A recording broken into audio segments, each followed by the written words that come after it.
नमस्कार, मी नितीन मोरे लेक्चरमध्ये तुमच्या सगळ्यांचं स्वागत करतोय. अहिल्यानगर महाकरंडक रंगभूमीची रणभूमी वर्ष 13वा. मित्रांनो की गेले 3 वर्ष मी या रंगभूमीवर येतोय. मी विविध नाटकं बघतोय, विविध एकांकिका बघतोय आणि खरंच खूप सुंदर अशी संहिता आपल्यासमोर सादर होते. दरवर्षी उत्तम असे नाटकं होतातच. त्या नाटकांना जज करण्यासाठी परीक्षक सुद्धा तेवढेच दमदार, तेवढ्याच ताकदीचे असतात. यावेळीचा परीक्षक सुद्धा तेवढाच दमदार, तेवढाच ताकदीचा आहे. मी मित्रांनो की इथून त्याची रंगभूमीची सुरुवात झाली असं बोलण्यापेक्षा या स्टेजवर त्यांनी रंगभूमी गाजवली होती आणि याच रंगभूमीचं परीक्षण करण्यासाठी पुन्हा एकदा शिवराज वायचळ माझ्यासोबत आहे. शिवराज, सगळ्यांनी खरंच खूप भारी वाटतंय. आपण मुंबईला प्रमोशनच्या दरम्यान भेटतो तर पूर्णपणे वेगळं असतं आणि आता एकांकिकेसाठी तो परीक्षण करतोय. सुरुवात बोलण्यापेक्षा मी बोललो की ह्या रंगभूमी सुद्धा तू गाजवली होतीस. तिथून सुरुवात झाली, तिथून चित्रपट, मालिका या सगळ्या गोष्टींनी आत्ता स्वतः परीक्षण करतोय. Back of the mind nostalgia होतं असं की अरे आम्ही ते रंगभूमी गाजवली आत्ता कधीच विचार केला नव्हता, ते स्वप्नात आता घडते. काय सांगशील त्याबद्दल?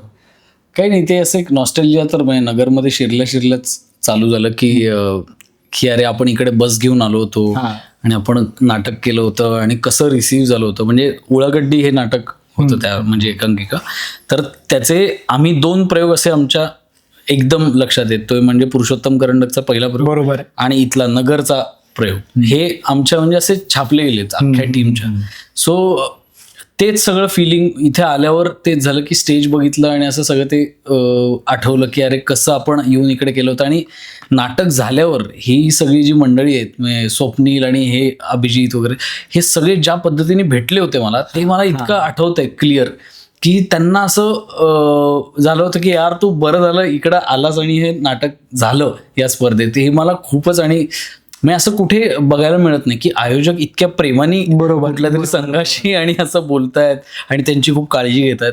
सो मला ते सगळे माहिती, ते जे वॉर्मथ आहे घरी आल्यासारखं जे फिलिंग आहे ते इथे नगरला आल्यावर नेहमीच मिळतं. आणि नरेंद्र सर हा त्यातला खूप मोठा वाटा आहे की त्यांनी ही स्पर्धा इतकी वर्ष कंटिन्यू ठेवणं आणि प्राइज मनी वाढवत नेणं हे खूपच आणि एकांकिकांसाठी खूप गरजेचं आणि मोठा प्लॅटफॉर्म आहे. नक्कीच. थोड्या दिवसामध्ये सवय सुद्धा आपल्या भेटीला येणार आहे. आणि मित्रांनो की थोड्या दिवसांपर्यंत की 1 आठवड्यानंतर सवय आहे. पण या सगळ्या गोष्टी होत असताना शिवराज वायचळ जेव्हा परीक्षक म्हणून हातामध्ये पॅड घेऊन बसतो, जेव्हा समोर एवढ्या विविध संहिता बघत असतो, कधी कधी असं वाटतं का की आताची जनरेशन आहे ती झेनझी जनरेशन आपण बोलतो, पण आता एवढी नव्या दमाची नवीन मुलं आहेत जी त्या पद्धतीने एकांकिका सादर करतात. कुठेतरी असं वाटतं की अरे नाही, ज्या झेनझीला आपण टोमणे मारायचो ना, पण ती झेनझी सुद्धा आपल्यापेक्षा कमी नाही, ते सुद्धा आता खूप चांगल्या पद्धतीने एकांकिका सादर करतात. काय सांगशील? हो, काही एकांकिका बघताना असं झालं की फार इंटरेस्टिंग काहीतरी विषय घेतलाय किंवा टेक काहीतरी नवीन आहे एखाद्या विषयावरचा. पण आत्ता एक सरप्राइझिंगली असं वाटायला लागलं की म्हणजे नाटकं बघताना की अरे काही जणांना ना असं वाटतं की काहीतरी एक तो फॉर्म्युला जो होता वर्षानुवर्ष जपलेला, बरोबर, तर त्या फॉर्म्युल्यातच आपण नाटक करावं. सो ते मला जरा सरप्राइझिंग होतं. म्हणजे मी या अपेक्षेने पण जास्त एक्सायटेड होतो की मला नवीन काहीतरी पर्स्पेक्टिव्ह देणारी नाटकं बघायला. बरोबर. पण त्यात काही नाटकं अशी झाली की मला असं आलं की अरे हे आम्ही जेव्हा 12 वर्षापूर्वी ही स्पर्धा केली होती तेव्हाही अशी नाटकं भरपूर. बरोबर. सो मला असं कळेल ना की नक्की काय, आम्ही ते डिस्कस करत होतो की नक्की काय होत असेल, नक्की काय विचार. आम्ही त्यामुळे प्रत्येक म्हणजे नाटक झालं की सगळ्या स्पर्धकांशी आम्ही गप्पा मारतोय की नक्की, म्हणजे असं जनरली होत नाही की जजेस जाऊन स्वतःहून बडबड करतायत सगळ्यांना. बरोबर. विजय पाटकर सर, कल्याणी पाठारे आणि म्हणजे आम्ही प्रयोग झाला की ते ऍक्च्युली आम्ही भेटून गप्पा मारतोय, नाटक कसं वाटलं किंवा तुम्हाला असं का करायचं होतं वगैरे, या गोष्टींवरती आम्ही चर्चा करतोय, जे मला खूप चांगलं वाटतंय. आणि मी तेही जाणून घ्यायचा प्रयत्न करतो की नक्की काय आत्ता वाटतंय आत्ताच्या कॉलेजमधल्या पोरांना. मी असं नाही विचारणार 2 दिवस झाले, 2 दिवस कोणती एकांकिका आवडली किंवा ते सांगणार नाही, विचारणार नाही, कारण अजून 2 दिवस आहे तिकडे. पण या जेवढ्या एकांकिका त्याच्यातली अशी एक कोणती एकांकिका जी शिवराज वायचळला परीक्षक म्हणून नाही पण प्रेक्षक म्हणून भावली, वा कुछ तो बात है, कारण काहीतरी आम्हाला नवीन बघायला मिळालं? अरे यार, असं सांगितलं पण मी म्हणतो काही जणांचे परफॉर्मन्सेस खूप आम्हाला आवडले. की एक कॉमेडी नाटक होतं, त्यातलं लीड जे नवरा बायको त्यांचा परफॉर्मन्स खूपच आवडला. आणि असे काही अजून एक नाटक होतं, त्यात एक मुलगी होती, तिचा परफॉर्मन्स आम्हाला खूप, म्हणजे असे परफॉर्मन्सेस खूप लक्षात राहिलेत या 2 दिवसात. आणि असं आता आम्ही होप करतो की आम्हाला अजून पुढच्या 2 दिवसाच्या अजून छान मेमरीज तयार व्हाव्यात आणि काहीतरी असं प्रेक्षक म्हणून बघायला पण मजा व्हावी की ते पॅड वगैरे, तसंही आम्ही ते पॅड घेऊन फार जात नाही खाली. आम्ही जनरली नुसतं नाटक बघतोय आणि आत आल्यावर चर्चा करतोय. सो त्यांनी आम्हाला पण एक फायदा होतो की ते हातात असलं की एक उगाच लिहावं असं वाटतं, पण ते आम्ही टाळतोय शक्यतो की इथे येऊनच आपण चर्चा करूया. बरोबर.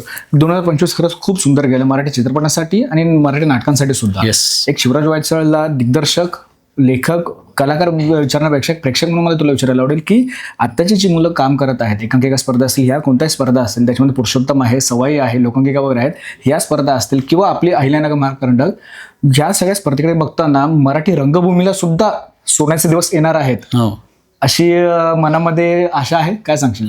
काय सोन्याचे दिवस ऑलरेडी चालू आहेत. मला असं वाटतं की ह्या आत्ताच्या नवीन जनरेशननी तर हेच तर केलं पाहिजे. म्हणजे सोनं ऑलरेडी आहे, बरोबर. तर त्या सोन्यात उतरून अजून ते वाढवलं पाहिजे आणि ते वाढवतीलच म्हणजे 100%. कारण काय असतं की प्रत्येक पिढीला असं वाटत असतं की अरे आमच्या वेळेला आम्ही काय केलंय, तुम्ही काय करताय, पण त्या खालच्या पिढीला पण त्यांच्या खालच्या पिढीविषयी तेच वाटत राहणार आहे. सो ही चेन कधीच ब्रेक होणार नाही. पण ह्यात एक चांगलं काय होतं की नाटक घडत राहते. इतकी वर्ष झाली, कितीही माध्यम आली, काही आली, तर नाटक काही संपत नाहीये. नाटक वेगळ्या वेगळ्या पद्धतीने येतच आहे. आणि अशा एक एकांकिका आता 27 नाटकं आम्ही बघणार आहे 3-4 दिवसात.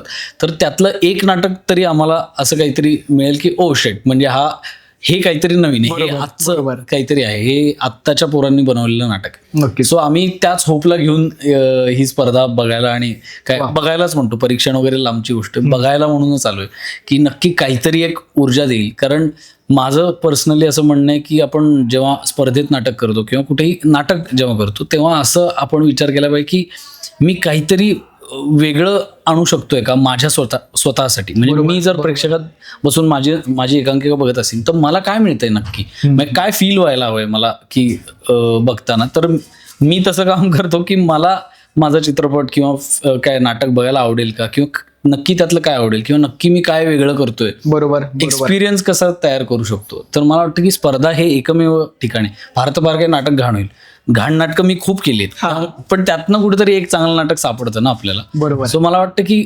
एक्सपेरिमेंटला खूप कमी महत्व या म्हणजे स्पर्धेतल्या नाटकांमध्ये बऱ्याचदा दिलं जातं. तर ते मला वाटतं की एक्सपेरिमेंट जेवढा चांगला कराल ना, फेल होतो, नाहीतर मग काहीतरी ब्लास्टच होतो. सो मला वाटतं की ते काहीतरी बघायला मिळावं अशी फार मनापासून इच्छा आहे. नक्कीच. नाही, खरंच खूप हरवड तुर्तास मध्ये जमतो, कारण का अजून खूप साऱ्या एकेका बघायच्या तुम्हाला. तोपर्यंत धन्यवाद शिवराज आमच्यासोबत गप्पा मारल्याबद्दल, आणि तुझ्यासोबत तुझ्या संपूर्ण परीक्षकाच्या panel all the very best. Yes, thank you. Social मीडियाच्या भाऊ गर्दीत विश्वासार्हतेने चकाकणारे नाव म्हणजे लेट्सअप मराठी. सगळ्यांना, सगळ्या नागरिकांना ती स्पीच, ती लेट्सअप वरील मुलाखती म्हणजे विचारांचा खजिना. त्यानंतरच्या निवडणुकीमध्ये मला सोडून गेले. बातम्या केवळ वस्तुस्थिती सांगणाऱ्या, न प्रोपगंडा, फक्त जनतेचा अजेंडा.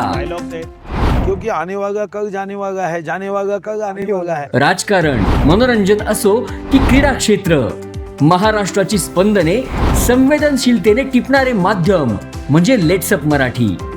जगासोबत एक पाऊल पुढे राहण्यासाठी लेट्सअपचे ॲप, सोशल मीडिया आणि वेबसाईट सोबत कनेक्टेड रहा.